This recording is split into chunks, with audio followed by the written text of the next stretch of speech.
Rana homemade কিচেনে আপনাদের স্বাগত জানাই। আজ আমি বানাবো ঝিনুক মাশরুমের ঝোল। তার জন্য আমি এখানে 100 গ্রাম ঝিনুক মাশরুম নিয়ে নিয়েছি আর দুটো ছোট সাইজের আলুকে আমি চৌকো করে কেটে রেখেছি। তাহলে দেখে নিন আমি ঝিনুক মাশরুমের ঝোল কিভাবে রান্না করি। এবারে পাশে আমি একটি কড়া বসিয়ে দিয়েছি, পরিমাণ মতো জল দিয়ে দেব, পরিমাণ মতো নুন দিয়ে দেব। এবার আমি ঝিনুক মাশরুমটা আর আলুটাকে ওর মধ্যে দিয়ে দেব, দিয়ে সেদ্ধ করে নেব। ঢাকা দিয়ে দেব। 10 মিনিট পর আমি এবার ঢাকাটা খুলে নেব। আলু আর মাশরুমগুলো সেদ্ধ হয়ে গেছে নাকি দেখব। সেদ্ধ হয়ে গেছে। এবার আমি জল ঝরিয়ে নেব। আবার আমি কড়া বসিয়ে দিয়েছি, পরিমাণ মতো সরষের তেল দিয়ে দেব।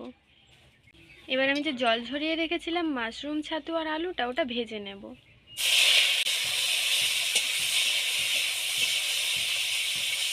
হালকা ভাজা হয়ে গেছে। এবার আমি ওগুলো তুলবো না, আমি একটু সাইড করে রেখে দেব ওগুলোকে। ছাতুগুলো সাইড করে দেওয়ার পর দেখুন এখানে তেল বেরিয়েছে। ওর মধ্যে অল্প পরিমাণে চিনি দিয়ে দেব, একটি তেজপাতা, আর আমি আগে থেকে একটা মশলা বানিয়ে রেখেছিলাম। এর মধ্যে আছে 1 চামচ আদা বাটা, একটা শুকনো লঙ্কাকে আমি পেস্ট করে নিয়েছি এর মধ্যে, 1 চামচ জিরে গুঁড়ো, 1 চামচ ধনে গুঁড়ো, 1 চামচ হলুদ গুঁড়ো আর একটা ছোট সাইজের টমেটোকেও আমি এর মধ্যে পেস্ট করে রেখেছি আর সবগুলোকে জল দিয়ে গুলিয়েও রেখেছি। এবার ওটা ওর মধ্যে দিয়ে দেব। এবার সবগুলোকে একসাথে কষিয়ে নেব। যারা যারা আমার চ্যানেলটিকে আগে থেকেই সাবস্ক্রাইব করেছেন তাদেরকে অসংখ্য ধন্যবাদ। আর যারা যারা সাবস্ক্রাইব করেননি তারা জলদি সাবস্ক্রাইব করে দিন, যাতে নতুন নতুন রান্নার ভিডিও আপনারা দেখতে পারেন। যেহেতু এই রান্নাটা সম্পূর্ণ নিরামিষ করছি, সেই কারণে আমি পেঁয়াজ আর রসুন ব্যবহার করিনি। আপনারা যদি আমিষ খেতে চান সেক্ষেত্রে ওগুলো ব্যবহার করতে পারেন। এবার ওর মধ্যে পরিমাণ মতো নুন দিয়ে দেব, দিয়ে একটু নেড়ে নেব। ভালো করে কষিয়ে নিয়েছি। এবার জল দিয়ে দেব।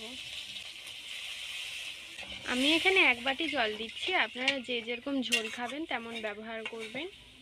দিয়ে একটু নেড়ে নেব। ঝোলটা ফুটে উঠেছে। এবার ওর মধ্যে আমি পরিমাণ মতো গরম মশলা দিয়ে দেব। আমার এই ঝিনুক মাশরুমের ঝোল রেসিপিটা যদি আপনাদের ভালো লেগে থাকে তাহলে সাবস্ক্রাইব করুন আমাদের চ্যানেলটি, যাতে পরের ভিডিওর জন্য নোটিফিকেশন আপনারা পান। একটু আমি নেড়ে নিলাম। আমার ঝিনুক মাশরুমের ঝোল তৈরি। এবার আমি নামিয়ে নেব। নামানো হয়ে গেছে। এটি আপনার নিরামিষের দিন অবশ্যই ট্রাই করবেন আর খেয়ে কমেন্টে জানাবেন কেমন লাগলো। তো ভালো থাকবেন, সুস্থ থাকবেন, টাটা।